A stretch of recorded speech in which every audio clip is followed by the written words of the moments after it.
चलो तो हम लोग डिस्कस करेंगे हाइजेनबर्ग्स अनसर्टेनिटी प्रिंसिपल। तो क्विकली तुम लोग जस्ट पढ़ के आओ, तो जस्ट बोलो क्या तुम लोग को समझ में, एक लाइन में क्विकली बोलो, एक लाइन में। ये कहते हैं कि एक ही समय में हम इलेक्ट्रॉन के पोजीशन को और उसके वेलोसिटी को करेक्टली डिटरमाइन नहीं करते। बिल्कुल सही, बिल्कुल सही। इन देखो इन जनरल ठीक है, बिल्कुल इलेक्ट्रॉन के लिए ज्यादा रेलिवेंट है, बट बोला गया था इन जनरल किसी के लिए भी। बोले का मतलब ये था, कोई भी चीज का, इस दुनिया का कोई भी चीज हो, यही बात है, दोनों ब्रॉगली और ये भी बोला गया है हर चीज के लिए, बस ज्यादा मीनिंगफुल हो जाता है सब एटॉमिक डोमेन। अभी जस्ट तुम देखो वेवलेंथ निकाले हम खुद का, मेरा भी लेमडा है, बट वो इतना आया कि जिसका कुछ इग्नोर कर सकते हो तुम। उस तरह यहाँ पे भी बोला गया था किसी भी चीज के लिए, एक टर्म है पोजीशन, एक टर्म है वेलोसिटी। वो बोले इस दुनिया के किसी भी चीज का एक ही गिवन टाइम पे पोजीशन और वेलोसिटी दोनों का दोनों तुम एक्यूरेटली मेजर नहीं कर सकते हो। यानी अभी हम यहाँ बैठे हुए हैं, तो मेरा पोजीशन और मेरा वेलोसिटी तुम दोनों का दोनों 100% एक्यूरेटली कैलकुलेट नहीं कर सकते। किसी भी चीज के लिए एप्लीकेबल है, पहले ये समझ लो। तो पहले स्टेटमेंट क्विकली लिख लो, एनसीईआरटी की लैंग्वेज में दिया हुआ है, लिखो quickly. According to this principle, according to this principle,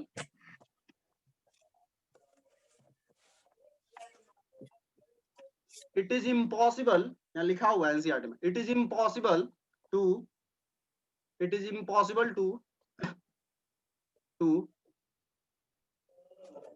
determine, या मेजर भी लिख सकते हो,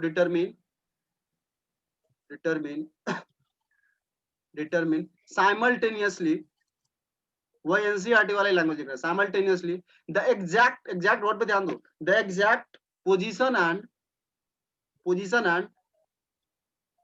the exact position and exact momentum, सच में वो वेलोसिटी है, मोमेंटम मतलब वेलोसिटी है, ब्रैकेट में लिखा हुआ है, देख लो, और वेलोसिटी ऑफ इलेक्ट्रॉन लिखा हुआ है, बट तुमको बोल रहे हैं वो जनरल है, किसी के लिए भी है। ऑफ एन इलेक्ट्रॉन लिखा हुआ है, लिख सकते हो, केमिस्ट्री में तो ज्यादा डील तुम इलेक्ट्रॉन के लिए कर रहे हो, बट ऑफ ए पार्टिकल भी लिख सकते हो, कोई दिक्कत नहीं। To determine the exact position and exact momentum और वेलोसिटी ऑफ ए पार्टिकल, यानी किसी भी चीज का तुम एक ही गिवन टाइम पे, मान लो अभी टाइम बज रहा है 8:45, इस टाइम पे तुम किसी भी चीज का इस दुनिया में पोजीशन और वेलोसिटी दोनों का दोनों 100% एक्यूरेटली नहीं निकाल सकते। दोनों में से किसी न किसी एक में गड़बड़ हो ही रहा होगा, एरर आ ही रहा होगा, ये इनके बोलने का मतलब। ये एक्स और मोमेंटम बोलने से उनका मतलब हो गया मास इनटू वेलोसिटी। तो तुम जानते हो मास तो कांस्टेंट वाला, मास में कुछ गड़बड़ होगा नहीं, तो इसलिए इसको बाहर तुम निकाल सकते हो। जो मिस्टेक हो रहा है वेलोसिटी में ही हो रहा है, इसलिए सच में ये पोजीशन और वेलोसिटी के ही टर्म्स में बोला गया स्टेटमेंट। तुम उसको मास से मल्टीप्लाई करके मोमेंटम के भी टर्म्स में बोल सकते हो। होता क्या समझो, ये समझो पहले इसका लॉजिक। दोनों का दोनों तुम एक्यूरेटली क्यों नहीं मेजर कर पा रहे? मान लो नॉर्मल, मान लो हम लोग मैक्रोस्कोपिक से ही बात करते हैं। मान लो यहाँ पे कोई आदमी बैठा हुआ है, कोई आदमी यहाँ बैठा हुआ है, मान लो एम मास का आदमी बैठा हुआ है। तुम अपना कोऑर्डिनेट सिस्टम डिफाइन किए, ये ऑरिजिन है, ठीक है, ऑरिजिन। तुम बोले मेरे ऑरिजिन के रिस्पेक्ट में ये क्या है, इसका पोजीशन वेक्टर, पोजीशन तुम निकाल दिए, बोल दिए। अब इसका वेलोसिटी निकालने जब तुम जाओगे ना, तो बहुत सारा खुद तुम सोच के देखो, कुछ ना कुछ ऐसा आ जा ही जाएगा, भले वो नेग्लिजिबल हो, वो अलग बात है, बट कुछ ना कुछ ऐसा आ रहा होगा जो इसके एक्चुअल वेलोसिटी, देखना गौर से, अभी मान लो वी वेलोसिटी से मूव कर रहा है, सच में वी से मूव कर रहा है, वी एक्चुअल। बट तुम जब इसका वी मेजर करने जाओगे ना, जैसे मान लो कोई आदमी ही गया उसके पास कोई डिवाइस लेकर के, जस्ट सोचो कॉमन सेंस से, डिवाइस लेकर तुम गए तो जो ही तुम गए, तुम्हारे और वो जो एम मास का ऑब्जेक्ट है उनके बीच ग्रेविटेशनल फोर्स लग रहा होगा क्या? बोलो। तो ग्रेविटेशनल फोर्स भले ही नेग्लिजिबल है, मान रहे, बट वो लग रहा है, तो उससे क्या होगा, उसका वेलोसिटी कुछ ना कुछ से डेविएट कर जाएगा। तुम जो ही वहां पहुंचे मेजर करने के लिए, उसका भी तुम गलत मेजर कर लो। उल्टा पोजीशन को सही से मेजर कर पा रहे हो तो वेलोसिटी में गड़बड़ हो जा रहा है, वेलोसिटी को एक्यूरेट करना चाहोगे तो पोजीशन में गड़बड़ आएगा। मतलब ये दोनों में ऐसा कुछ है, ये पोजीशन या वेलोसिटी, पोजीशन को ज्यादा एक्यूरेट मेजर करना चाहोगे तो वेलोसिटी में गड़बड़ आ जाएगा, वेलोसिटी को एक्यूरेट करना चाहोगे पोजीशन में गड़बड़ जाएगा, दोनों का दोनों एक साथ तुम एक्यूरेटली मेजर नहीं कर सकते हो, ये ऐसा बोले थे हाइजेनबर्ग अनसर्टेनिटी प्रिंसिपल। और इक्वेशन क्या बोले वो समझना। एक्स में एरर का मतलब हो गया डेल्टा एक्स, मोमेंटम में एरर का मतलब हो गया डेल्टा पी, डेल्टा मतलब हो गया उसमें कितना तुम मिस्टेक कर रहे हो। मान लो उसका पोजीशन था किसी पॉइंट पे 2 सेंटीमीटर और तुम निकाले 2.001 सेंटीमीटर, तो हम बोलेंगे 0.001 जो है वो तुम्हारा डेल्टा एक्स है, इतना का एरर तुम किए हो, अनसर्टेनिटी 0.001 जो भी है। तो ये बोले मैथमेटिकली क्या बोले, ये डेल्टा एक्स नीचे लिखना, mathematically delta x into delta P जो होगा, मतलब एक्स में जो मिस्टेक कर रहे हो एरर कर रहे होगे और मोमेंटम में जो गड़बड़ कर रहे होगे वह ग्रेटर देन और इक्वल टू h/4 होगा।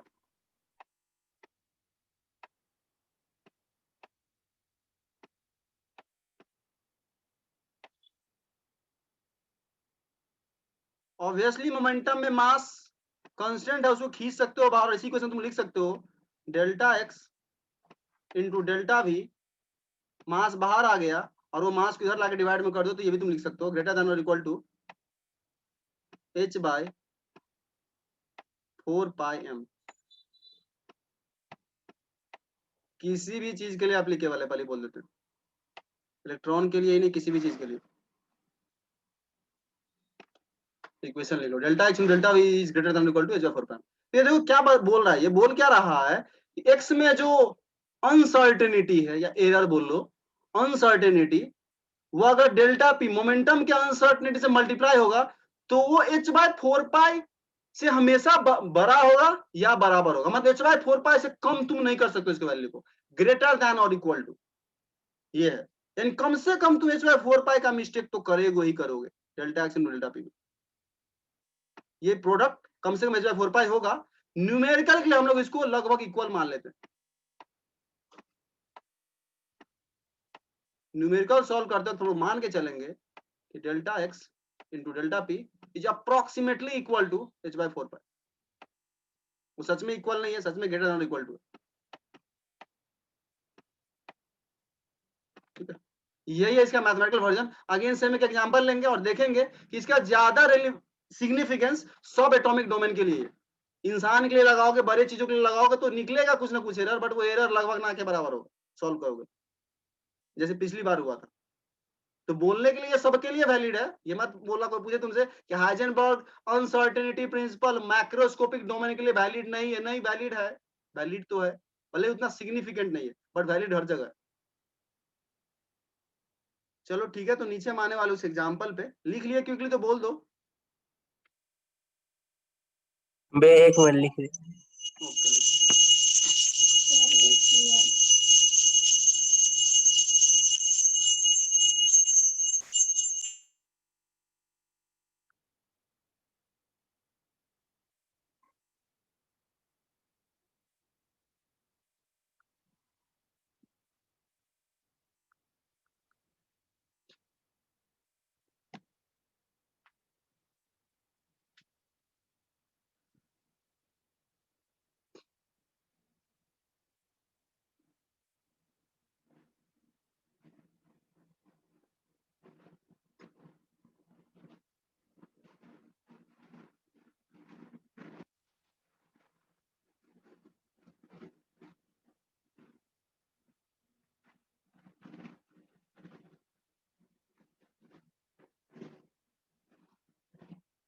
भैया हो गया। तो होपफुली इसका मतलब तुम लोग समझ पा रहे होगे। मतलब एक लाइन बोलना हम ये बोल रहे हैं, मान लो कहीं भी ये पार्टिकल है, इसका मान लो एक्स कोऑर्डिनेट सच में होगा एक्स एक्चुअल, इसको कर देते हैं हम एक्स एक्चुअल, और इसका वेलोसिटी इस टाइम में भी है। तुम्हें हम बोले कि भाई हम एक्सपेरिमेंटली मेजर करके इस पार्टिकल का एक्स और भी बताओ, तो तुम एट मैक्स क्या कर सकते हो, एक्स का एक्चुअल वैल्यू निकालोगे तो भी में गड़बड़ हो जाएगा, भी एक्चुअल निकालोगे तो एक्स में कुछ ना कुछ गड़बड़, मतलब दोनों का दोनों एक साथ एक्यूरेट तुम मेजर करके नहीं बताओगे। मान लो अगर एक्स और भी है, तुम एक्सपेरिमेंटली निकालने जाओगे तो पक्का कोई ना कोई वैल्यू होगा जो तुम गड़बड़ निकाल रहे हो, भले वो गड़बड़ बहुत मिस्टेक तुम कम कर रहे हो, इग्नोर कर सकते हो उस मिस्टेक को, बट मिस्टेक होगा, ये बोलना चाह रहे हैं। एग्जैक्ट पोजीशन और एग्जैक्ट वेलोसिटी एक साथ दोनों का दोनों नहीं निकाल सकते।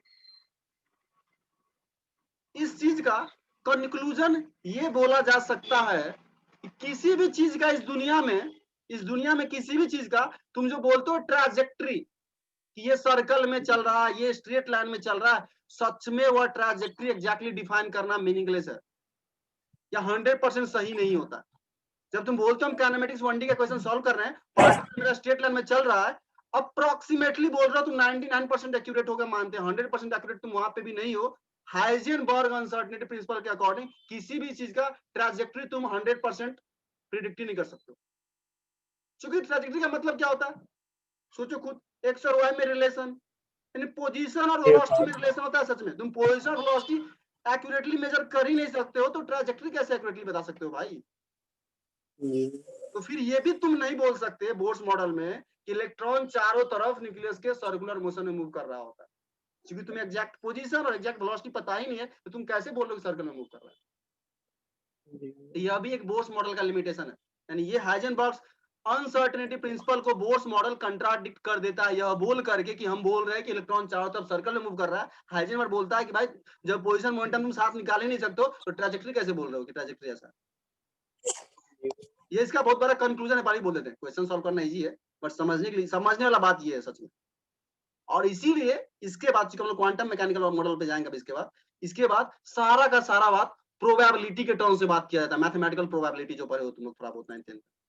कोई भी तुम एग्जैक्ट तुम बोल ही नहीं सकते, सारा में प्रोबेबिलिटी टर्म से बात है। हाँ भाई इलेक्ट्रॉन मूव कर रहा है, यहाँ पे है, कितना प्रोबेबिलिटी कि यहाँ पे होगा, सच में वहां पे होगा हमको नहीं पता। तो सारा क्वांटम मैकेनिक्स में तुम प्रोबेबिलिटी के टर्म से बात करते हो चीजों के बारे में, तुम्हें एग्जैक्ट कोई बात नहीं पता होता क्वांटम मैकेनिक्स में। तो सारा का सारा जो model, atomic model, quantum mechanics में जा करके सारा प्रोबेबिलिटी बेस्ड हो गया है। कोई चीज एग्जैक्ट बोला ही नहीं जाता, सारा प्रोबेबिलिटी के टर्म से ही बात कहता हूं। इलेक्ट्रॉन यहाँ पे है तो यहाँ पे होने का प्रोबेबिलिटी 40% है या 50% है, यहाँ पे होने का 90% है। एग्जैक्ट वो कभी नहीं बोलेगा हमको पूरा पूरा पता है 100% की यही भी ये चीज है, ये चीज श्योरली होगा। श्योर के सेंस से बात ही नहीं किया जाता क्वांटम मैकेनिकल मॉडल। तो यही एक रीजन था हाइजेनबर्ग अनसर्टेनिटी प्रिंसिपल, ये बोल दिए कि भाई अनसर्टेनिटी रहेगा ही रहेगा, श्योर होकर तुम बोल ही नहीं सकते। ठीक है, तो ये भी तुम ऐड कर सकते हो लिमिटेशंस ऑफ बोर्स मॉडल में कि बोर्स मॉडल जो कंट्राडिक्ट करता है हाइजेनबर्ग अनसर्टेनिटी प्रिंसिपल को, यह बोल करके कि हाँ भाई वो सर्कल में मूव कर रहा है। तो फुली समझ गए होगे। चलो ठीक है, लिख लेना उसमें, मॉडल में लिखना लिमिटेशन ऑफ बोर्स मॉडल में कि Bohr's model contradicts the Heisenberg uncertainty principle, और इसका मतलब भी अंदर से तुमको समझ में आना, सिर्फ लिखने से नहीं होगा।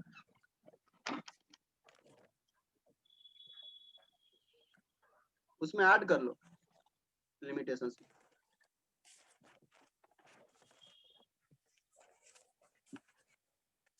और हाइजेनबर्ग में यहां से लिख लो, कंक्लूजन करके लिख लो, डैश दे करके कंक्लूजन करके लिख लो,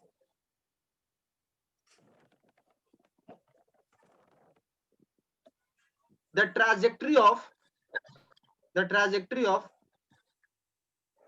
an electron, the trajectory of an electron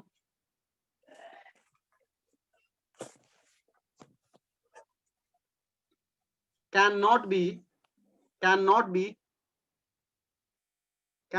predicted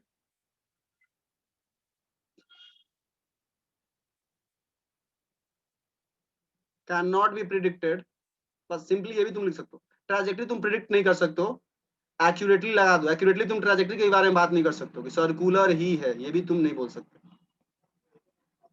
चलो ठीक है,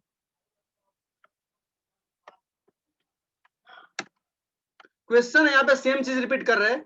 इधर वाला किसके लिए सॉल्व किया गया है, इलेक्ट्रॉन के लिए, और इधर वाला दाहिने तरफ सॉल्व किया गया बॉल के लिए। यह बताने के लिए कि यह प्रिंसिपल सबके लिए एप्लीकेबल है, लेकिन सब एटॉमिक पार्टिकल के लिए ज्यादा मीनिंगफुल होता है। देखो बहुत इजी है, पहले बोल देते हैं, वही इक्वेशन है तुम्हारे पास, delta x into delta p is equal to, अब यहाँ देख लो इनकेस नहीं पता हो तो ये एच कट सिंबल जो यूज कर रहा है ना, बताए हुए थे तुम लोग, एच कट मतलब एच बाई 2 पाई होता है, तो तुम्हें इसको यूज करने की कोई जरूरत नहीं, बट पता होना चाहिए, बताए हुए थे तुम लोग। वैसे एच बाई 2 पाई को शॉर्टकट में एच कट भी लिखा जाता है, इसीलिए पिछले पेज में अगर हम इस एच बाई 4 पाई को एच कट बाई 2 लिख दें तो वो गलत नहीं होगा।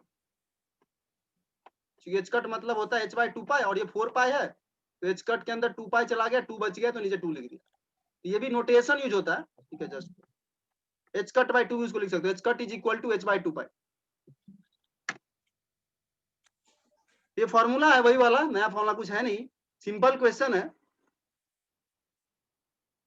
देखो क्या दिया यार, लैंग्वेज में देखो, speeds are known with precision of इतना, प्रिसीजन मतलब हो गया डेल्टा स्पीड दिया है, डेल्टा भी है ये।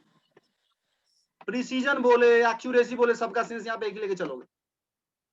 अनसर्टेनिटी बोले, सबका मतलब डेल्टा। तो डेल्टा स्पीड दिया है तुम्हें, डेल्टा भी दिया है, और इलेक्ट्रॉन के लिए तुमसे पूछा गया है मिनिमम अनसर्टेनिटी इन पोजीशन, पोजीशन मतलब डेल्टा एक्स में अनसर्टेनिटी। तो भाई सिंपल इक्वेशन लगाओ, डेल्टा एक्स इंटू डेल्टा भी जो लिखवाए हैं इज इक्वल टू h/4πm। वो एच कट उचकट हम नहीं लिख रहे हैं, उसको फिर सिंप्लीफाई करो तो यही आने वाला है 4π। मास ऑफ इलेक्ट्रॉन तुम्हें पता है, एच पता है, डेल्टा भी पता है, यहाँ पुट कर दो, डेल्टा एक्स आ जाएगा क्या, हम सीधा अप्रोच बोल रहे हैं, घर पे जाके देखना। यहाँ से डेल्टा एक्स आ रहा है 5.8 सेंटीमीटर।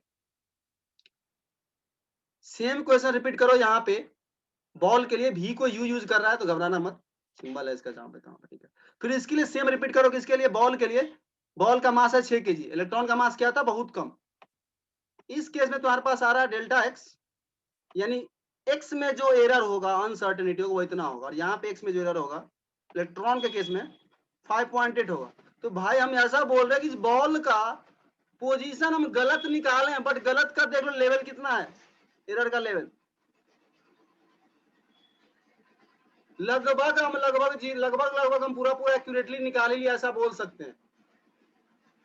ये भाई उसका जो पोजीशन है मिस्टेक कितना का किया, 8.8 इंटू 10⁻³ मीटर, मतलब भाई ऐसा कुछ होगा सच में, उसका जो पोजीशन था उसमें 0.000032 उतने के बाद कुछ ऐसा कुछ मिस्टेक किए, तो बोल सकते हो कि इस बॉल का तुम पोजीशन और वेलोसिटी लगभग एक्यूरेटली निकाल ली हो। 100% एक्यूरेट नहीं निकालो, बट इग्नोर कर सकते हो इतने मिस्टेक, और तुम बोल सकते हो कि हाँ भाई माइक्रोस्कोपिक डोमेन में जो हम लोग क्वेश्चन सॉल्व करते हैं वहां पे पोजीशन वेलोसिटी हम लोग का लगभग एक्यूरेट होता है, लगभग एक्यूरेट होता है। फिर बोल रहे लगभग इन द सेंस की लगभग 100% बोल ही दो यार, 99.99999% अगर तुम एक्यूरेट हो तो 100% बोल ही सकते हो। इसीलिए लेकिन इलेक्ट्रॉन के केस में 5.8 सेंटीमीटर है, मतलब ये हुआ पोजीशन अगर उसका कुछ था उसमें तुम 5.8 सेंटीमीटर आगे पीछे वैल्यू तुम ला रहा, मतलब अच्छा खासा एरर तुम ला रहे हो इलेक्ट्रॉन के केस में, वो कंसिडरेबल है।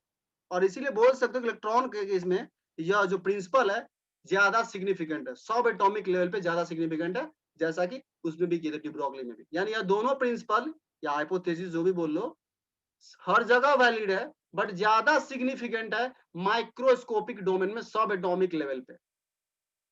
मैक्रो के लिए हम लोग जो यूज करते हैं वहां पर उतना सिग्निफिकेंट नहीं होता। सेम पॉइंट यहाँ पे भी रिपीट कर सकते हो, this principle is more relevant for सब एटॉमिक पार्टिकल्स या सब एटॉमिक डोमेन।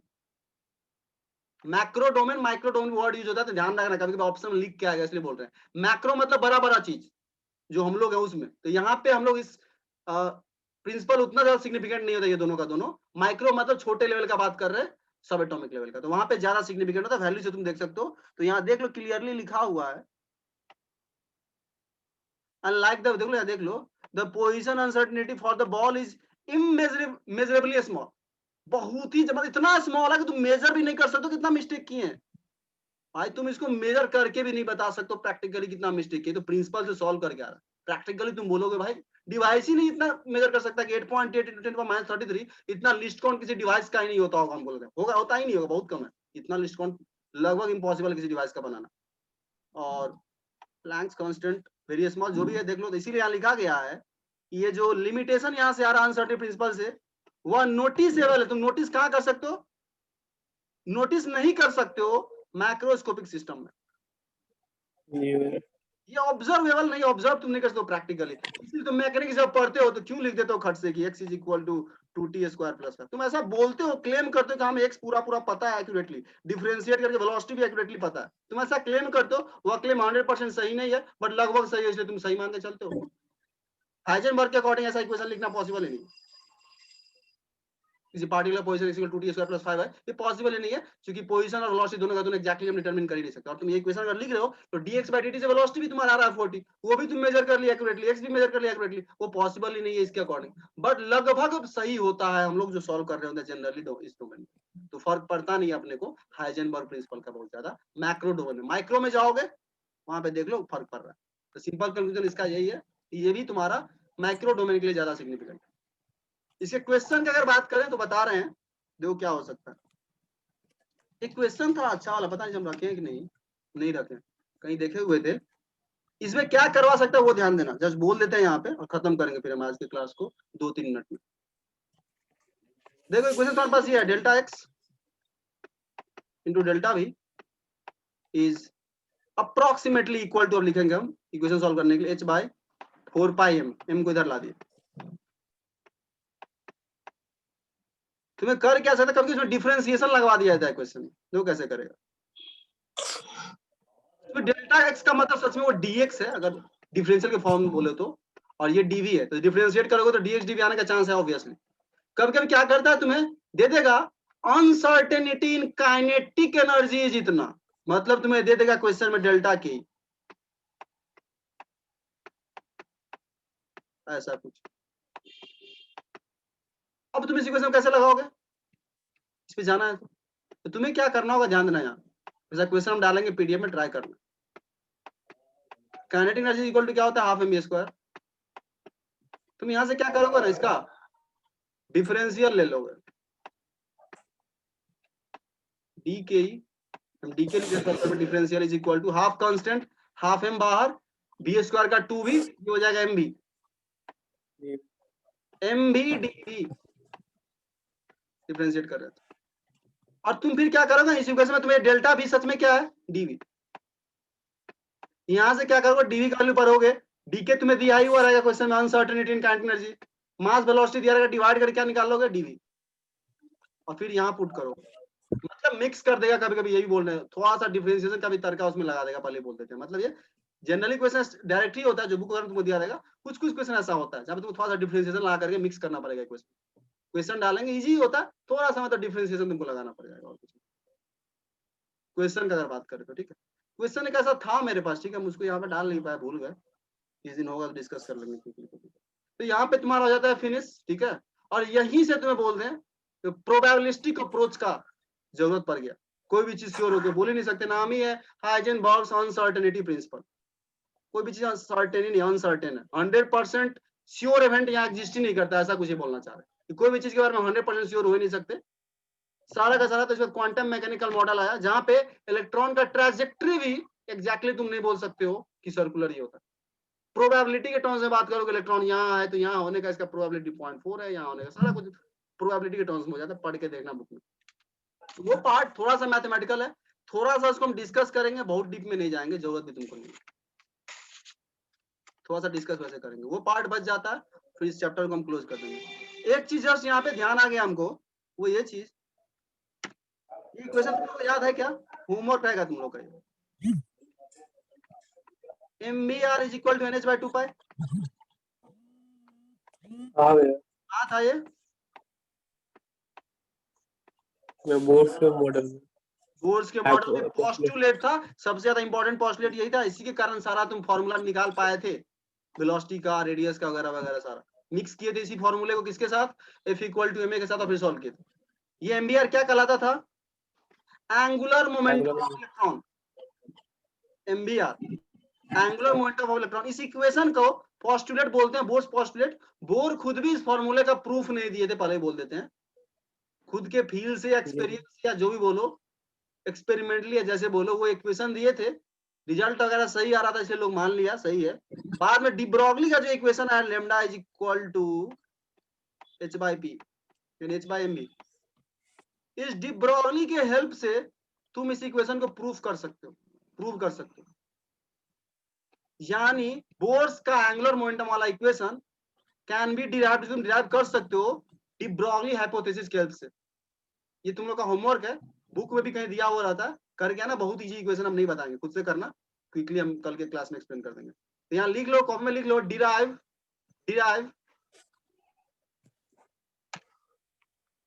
और डिराइव अगर हो जाए तो ग्रुप में शेयर कर सकते हो। Derive Bohr's angular momentum, Bohr's angular momentum of an electron using de Broglie's hypothesis.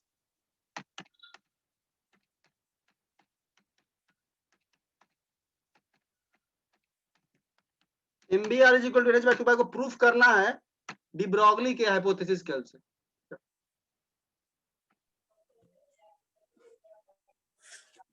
चलो ठीक है, फिर हम आज के लिए क्लोज कर रहे हैं इसको।